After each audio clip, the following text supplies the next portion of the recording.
Alright, next we're going to talk about stages and spaces, and then after that we're going to talk a little bit about theatrical personnel using a chart. There are going to be a lot of charts in this, actually. I apologize for my crude graphics. Anyhow, let's start with the sorts of stage configurations that are most common in the Western world in the modern day. By Western world, I'm talking about here and now, and I will go into greater detail about that later. Suffice to say, these are the ones you're most likely to see. First things first is the proscenium. The proscenium stage is an arch that usually has curtains, and it's basically theater in a box. The world of the stage is on one side, the world of the audience is on the other. It's divided by that imaginary fourth wall you've probably heard of, and it's the most common in the modern day, probably because it's very easy to direct for comparatively, and also because in our culture we're very accustomed to consuming a world in a box because of television. Yeah, most of you know what I'm talking about. A lot of us spend a lot of time looking at a world from one side of it. Because that's the way it works when you're looking at TV. It's also the way it works when you're looking at a proscenium stage. You're sitting in the audience and you're looking at the stage, and the stage is in front of you. It's really only in front of you. You can't see what's going on beyond those side curtains and the side arch. And you can't see above the top of the arch. There's a lot going on up there, trust me, but you're not meant to see it. That's proscenium. The next is thrust. Thrust was historically the most common for quite some time. Shakespearean theater was done on the thrust stage. As you can see from the diagram, the stage is surrounded by the audience on three sides. That back side is generally a solid wall that might have doors in it for entrances and exits, and it might not. They might just be exiting past the audience on those two corners. But a thrust stage is surrounded on three sides by audience, and by virtue of that, sometimes it's called three-quarters round. There's also something called partial thrust, which is basically a proscenium stage with a thrust bib stuck onto it. So as you can see, that one part of the stage has audience on three sides, and then there is a proscenium stage that only has audience on one side of it, obviously, but it's kind of a hybrid combination. Most of the time in the modern day, if you're going to go see thrust theater, it's going to be in partial thrust, but it's not universal. Thrust theater still does happen, and it is pretty common. The next kind of stage we're going to talk about is the arena stage setting, or also known as theater in the round. This is the stage in the middle of the room, and it's surrounded by people. You probably recognize this from, say, sporting events.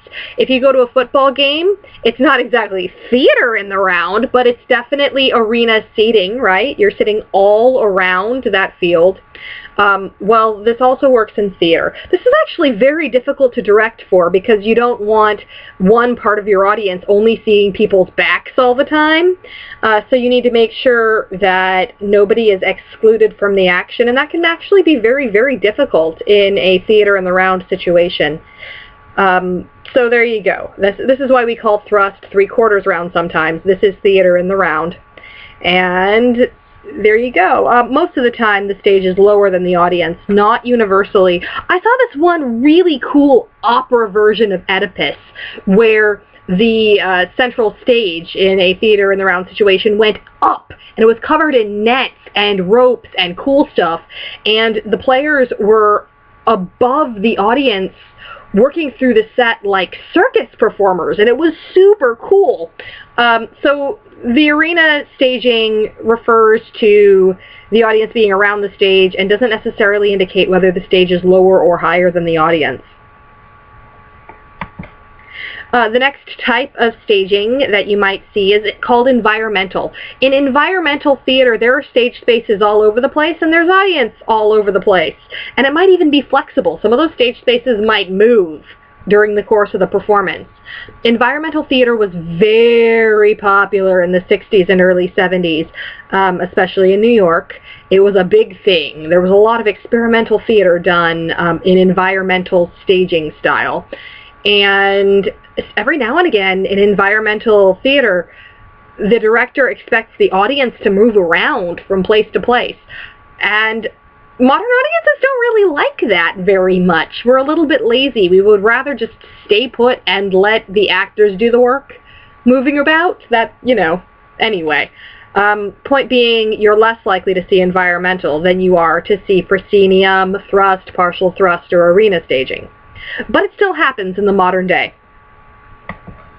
Now, the next kind of stage we're going to talk about is a black box theater.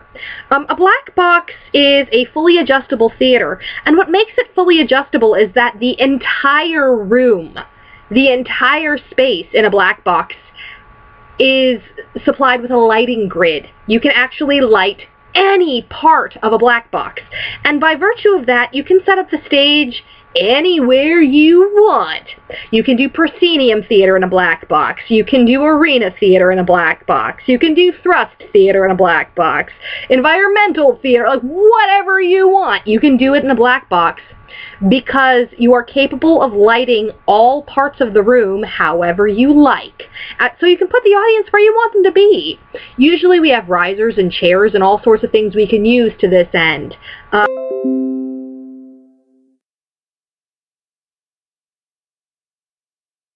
Oh, and by the way, the first play we will be watching, done by Lee College for your review, is going to be performed in Lee College's Black Box Theater. So you'll see what I mean when you go.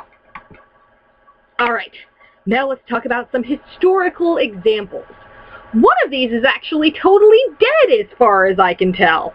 We'll be talking about that momentarily, but first things first. Ta-da! Let's talk about the Greek amphitheater. As you can see, this is kind of between thrust theater and theater in the round. It's a little bit more than 3/4.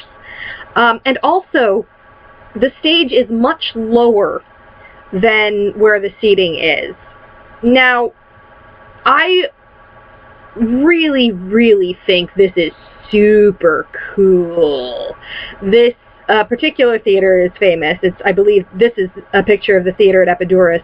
There is a YouTube video that you can find either by following the link on this slide, or I will be putting the YouTube video up in our unit. You can go and watch it there. And it explains that this open-air theater is actually acoustically perfect.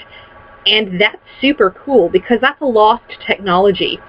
Even reverse engineering theaters that exist that have acoustics that are perfect, we haven't been able to make an acoustically perfect theater in the modern day. Apparently the ancient Greeks were just better at math than we are, which is kind of disappointing, but there you are. Honestly, I work in a lot of acoustically terrible theaters. Oh my gosh. Especially Sanjak Central's proscenium theater has really awful acoustics. And we do musicals in there all the time, and it can be problematic. Whereas these open-air Greek amphitheaters, you can stand on that stage and speak at a fairly normal human level, and the people in the back rows can hear you without a mic. Gasp! What? No electronic support? I think that's pretty cool. So watch that video after you finish watching this lecture. Alright. The next kind of antiquated theater setting that we're going to talk about is the one that's probably dead. Medieval pageant wagons. Now, pageant wagons were quite interesting. They were basically traveling theater stages. What makes this peculiar, what makes this special is this here, that's a stage. This here, that's a stage. This here, that's a stage. That's a stage, that's a stage. And these separate stages are all performing the same play, but each stage is responsible for a different act. So let's say you're going to see the play Abraham and Isaac, which was a very popular subject for theater in medieval times in Europe. Act 1 would be here. You'd get the start of the story here, and then you'd have to walk over to this stage to watch Act 2. And then you'd have to walk over to this stage to watch Act 3. Now, you could do that whenever you felt like it, because Act 1 would just continue to happen over and over and over again. And these two actors would be Abraham and Isaac here, and you'd have another two actors playing Abraham and Isaac for Act 2, and they would repeat their action over and over again, and you, as this person in the audience, would go and watch the bits you felt like watching when you felt like watching them. Now, in the middle here, you might get somebody selling oranges, or meat on a stick, or whatever they might be selling at a medieval theatrical presentation. And if you wanted to sit down, you could probably find some benches between the stages. Now, these were not always in a circular formation. Sometimes they were scattered around town. But if a village had like a courtyard, they would probably put the wagons in kind of a roundish configuration. The benches, in this case, would be temporary. Interestingly, some town squares developed permanent structures in a similar staging format. Now, note, these weren't the kind of permanent stages that would last into the modern day. Archaeologists have discovered these stages that were once permanent in this configuration. More often than not, these stage wagons would pack up and travel on to the next town to perform the same play. And this would happen over and over and over again. I have no idea if that made sense. This is my first time attempting to explain this in a video instead of actually running around a room and explaining and flailing and pointing. But one way or another, I can tell you that the pageant wagon style of theatrical presentation is pretty well dead. People don't like to walk from act to act in a theater. And apparently we don't like having options. I mean, this imaginary audience member could go and watch Act 5 before he watches Act 1 if he felt like it. Or, you know, skip Act 2 because Act 2 is boring, or whatever. And, you know, he had to do the legwork, but he had, I guess, a greater choice in what he wanted to see. One way or another, in the modern day, we're kind of lazy. Just like with environmental theater not being very popular anymore, we don't really want to walk around between things. I actually went looking for a video about medieval pageant wagon theater somewhere online, and I looked and I looked and I looked and I looked and I couldn't find one anywhere. When you look up medieval pageant wagon theater on YouTube, believe it or not, somebody decided to do a pageant play with Legos, on Lego pageant wagons, and it's kind of hilarious, but it's not really theater, it's film, and it's animated film, no less. So I don't really think it counts. I had a student tell me that she went to the Fright Night event at some sort of park in Florida, and they had a play going on just like this between rides, where you'd maybe see Act 1, and then while you're walking to this ride over here, you would see the next part of the story, and then you'd be walking to this other ride, and you'd see the next part of the story. And as you went from event to event in this amusement park, you would see probably some sort of horror play or some sort of Halloween play done. So I guess it's not completely dead, but by and large, it's not a format we use anymore. All right, that's stages. Let's talk a little bit about people. This chart is available to you in your Blackboard environment, and it gives you the basic theater hierarchy. Now, this structure is basically a flow chart that illustrates the reporting arrangement and the basic flow of information for theater personnel. Theater professionals and organizations begin with this format, and theaters often have to make exceptions or adjustments to this format to best suit their specific needs and the people they have access to. But this is a pretty good baseline. the person at the top of the natural order of things is the producer, not because the producer has a lot of creative control, but the producer is the person with their hand on the purse strings. The producer is the final word on everything financial. The producer is in charge of the money. Now, on the other hand, the director is responsible for the final word, the final say in every artistic decision. Now, generally, a producer will hire a director that they can trust. Generally, producers and directors form long-term working relationships, well, in healthy situations anyway. Obviously, things have to start somewhere. Producers have to try new directors. Directors have to work for producers they've never worked for before, based on reputation, if nothing else. But by and large, once a producer has given a director a budget and hired them for a production, they keep their hands off the art. That's the director's prerogative. That's the director's job. So we've got a couple of different avenues that information flows, and people who answer to other people. The director really only answers to the producer with regard to money, maybe matters of the venue, things like that. They might have to communicate a lot with the producer when it comes to advertising, that sort of thing. You also, at a similar level to the director, have the production manager. A production manager is someone who is largely going to be responsible for keeping the technical nuts and bolts of things in a line, and interfacing with the producer and with the technical staff. Now, the designers are more likely to interact with the director, and the entire technical staff needs to communicate with their particular designers.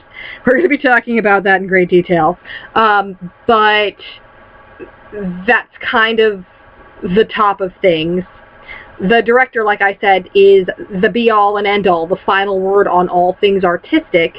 So, of course, the director is going to work with the music director, the choreographer, the stage manager, the dramaturg, the costume designer, the lighting designer, the scenic designer, the sound designer. And the music director will be the person in charge of what's going on with the conductor, and the conductor will be in charge of the musicians. The director will give instructions to the music director, will give instructions to the conductor, will give instructions to the musicians. That's how this flow chart works. And, of course, the choreographer will communicate with the dance captain, will communicate with the actors. Choreographers often communicate directly with the actors as well. And as you can see, in all of these cases, especially when you look at the music director, the choreographer, and the director, they're dealing with the actors quite a lot. They're giving them instruction. The stage manager is the person in charge of keeping everyone's ducks in a row, managing the schedule, actually taking attendance, keeping track of the blocking. We're going to be discussing blocking later. It means where people are standing and when. They need to keep track of all of the cues, when the light changes, when the sound changes, all of that kind of stuff. And after opening night, after a play opens, the director no longer has any say in anything. The stage manager becomes the person responsible for the nuts and bolts running of that particular play. If a director wants to make a change or try something else after opening night, their only recourse is to petition the stage manager, and it's the stage manager's decision whether or not he or she wants to convey that to the rest of the play's staff. So there you go. The stage manager deals with the assistant stage manager, deals with the deck manager, deals with the running crew. So that's the top. That's where you're looking up here. On the same line, on the same level with the dramaturg, the music director, the choreographer, the stage manager, you of course get these four designers. Down here, let me scroll down for you. Costume designer designs the costume, lighting designer designs the light, scenic designer designs the set, sound designer designs the sound, and then you get the people who manage the actual workings of these things during the show.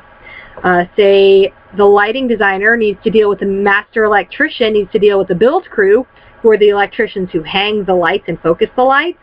And then when the show goes on, you need someone running the light board, which is the machinery that tells the lights what to do. You might need a follow spot operator, which is the person who moves the spotlight to actually focus on a person or a thing. You might need a deck electrician. Oftentimes, you kind of double these things up. I have been the deck electrician while running light board. So the light board op might be the deck electrician. We tend to double up on things a lot in theater just for lack of money. Paying all of these people a living wage to be there for all of the rehearsal process and then every single solitary performance can get a little bit crazy. But if you give this chart a little bit of thought and look at it closely, because it's available to you in Blackboard, you might not understand it yet, but it could be very useful later on in the semester when we start talking about these different jobs. You might, be watching the lecture about costume design and go, oh yeah, costume design. Who works with the costume designer? And you might pop over to this chart and figure out how these things work. One way or another, probably the most important thing for you to get out of this right now is that there are a lot of people involved in theater, and they're all doing things that have to do with all different sorts of art. Now, if you look at this, these people actually are kind of subsets of different artistic fields. You look at sound design. Sound design, guys, these are audio engineers. But not quite, because they're working toward a common goal. They're all trying to put on a unified and complete production. Right? Cool, right? Then you have like the scenic designer. A set designer is basically a theatrical architect. That's an entirely different school, right? You have lighting designers. These are electricians, right? They're lighting engineers. They have to have some very specialized knowledge of some very serious equipment. Costume designers, they're tailors. They're fashion designers, but for theater. So all of these things, gosh, they are actually the theatrical version of arts that have their own degree tracks a lot of the time. What makes them special, what makes them theatrical, these things, is that they really are all working toward creating one product, telling one story all together. And that's where the magic is, if you ask me. Theater is amazing because it's group art. And the more intelligent and creative and artistic people you have involved, the more fun I have, the more magical I think it is. So there you go. Different people are of different minds about this. But one way or another, it's pretty cool. And hopefully by the end of the semester, you'll actually understand this quite intricate chart. All right. Don't forget, you have to fill out your weekly discussion by Monday. So you only have so much time. Please think about how you would order those 6 elements of theater from Aristotle's Poetics. All right, see you next week.